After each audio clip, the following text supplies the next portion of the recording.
This is Scott Becker with the Becker Private Equity and Business Podcast. We're going to briefly touch on two stories that are both somewhat political, somewhat business, somewhat a mix of the both.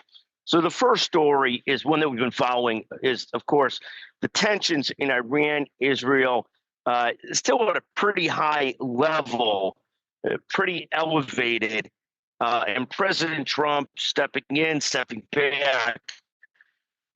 But what's happening there, that sort of uncertainty over Iran, Israel, and potential escalation is causing the U.S. markets to be somewhat soft today, although not horribly soft, but a little bit. So that's one political story we're following that obviously has huge implications across multiple different areas. The second story we're following is a fascinating story today in the Wall Street Journal, and it talks about some of the big Democratic states walking back coverage for illegal immigrants. They had all gotten on the bandwagon in terms of adding on coverage for undocumented illegal immigrants.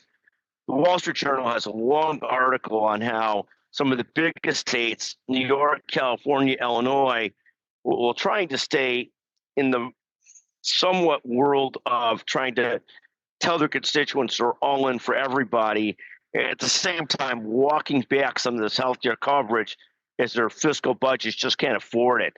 So I think those are two sort of fascinating political stories, what's going on in Iran, Israel, and the blue states walking back coverage for illegal immigrants, undocumented immigrants, as covered today in the Wall Street Journal. I just think a fascinating situation. Thank you for listening today to the Becker Private Equity and Business Podcast.